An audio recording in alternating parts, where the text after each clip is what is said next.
violence in our communities. We do just that. We do that with youth cultural enrichment programs. We do that with community outreach. We do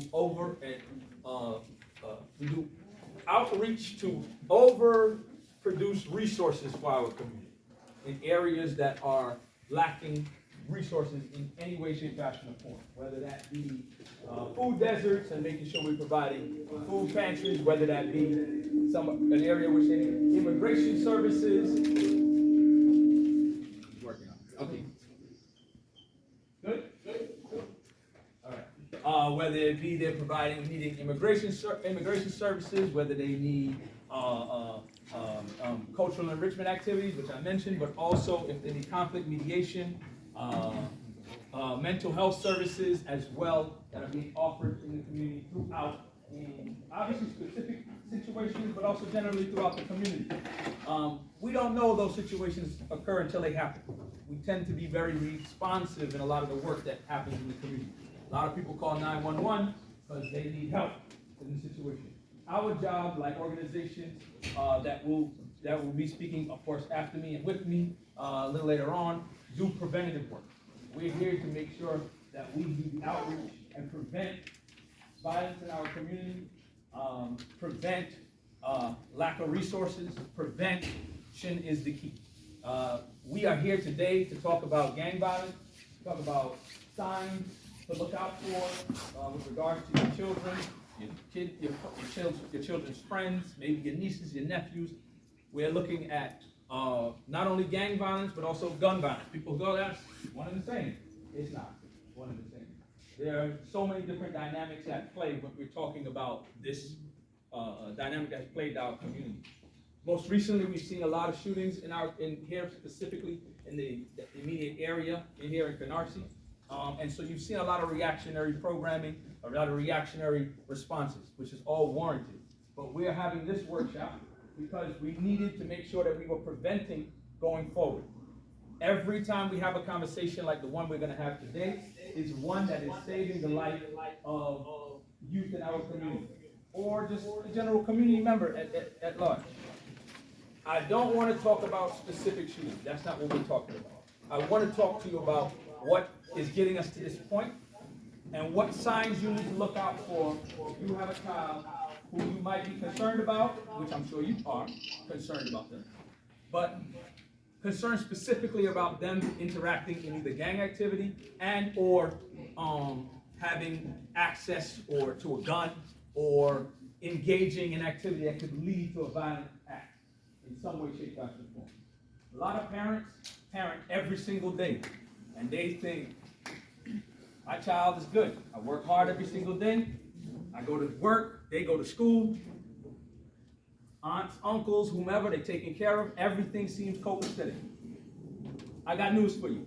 If you have a child, if you have somebody you are responsible for that is school age, I got news for you.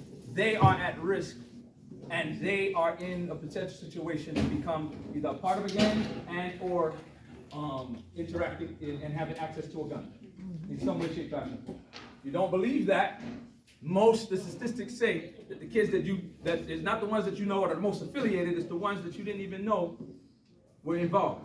And most parents don't know. Most parents don't know for different reasons. And I'm gonna ask you, can I ask y'all one question? Y'all mind if I speak straight to y'all? Yes. Y'all mind?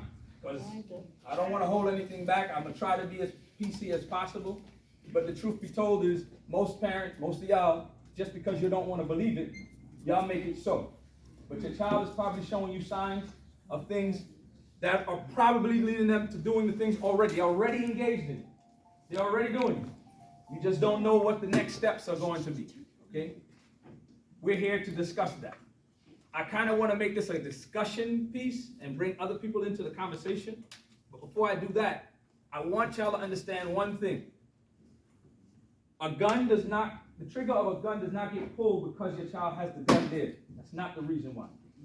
If that was the reason why, everybody be shooting guns. Just everybody, just willy-nilly. You'd be wild, wild west out here. That's not the case. It's a mindset. It's a mindset. For whatever reason.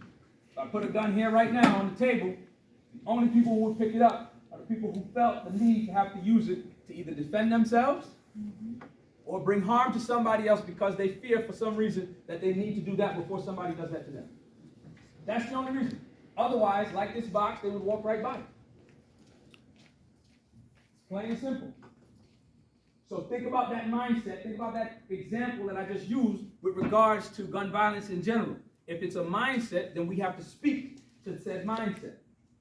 That's not a one-off thing. That's not me doing this presentation tonight. That's not you, moms, dads, aunts, uncles, grandmas, grandparents, whomever, just saying, oh, I know what it is now. I'm just going to look out for it. That's a consistent, ongoing, constant, preventative outlook in the way you deal with your children.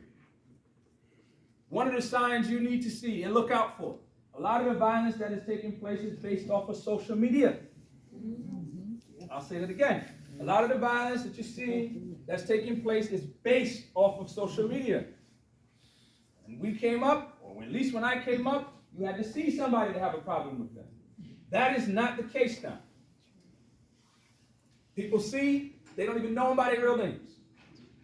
They don't go by their real names. Everything is about what they post. Everything is about what they are reacting to. Again, like that gun, social media. We would walk right by it if it didn't have some type of instant gratification or response or reactionary tool to it. We went to school, moms, dads, aunts, uncles, grandmas, and grandmas. We did not bring our phones to school before. Kids got the phones in school. So every issue becomes an immediate reaction to it through social media. Now I know you know this, a lot of people in the room know that, they're seeing it, we're living it out. But what's the mindset behind that said youth to be able to react to it and how they react to it?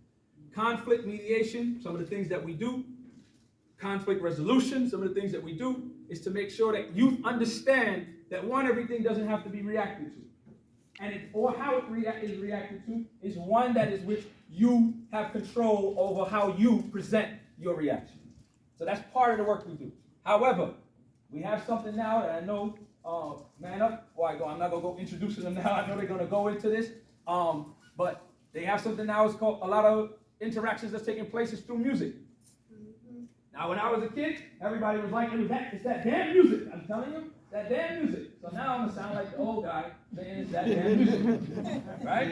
Everybody remembers hearing that. And I remember hearing it going, well, you're crazy. What are you talking about? It's music. Let's turn that back up. Right? The difference, well, slight difference is now, is a lot of the music, they are speaking the culture.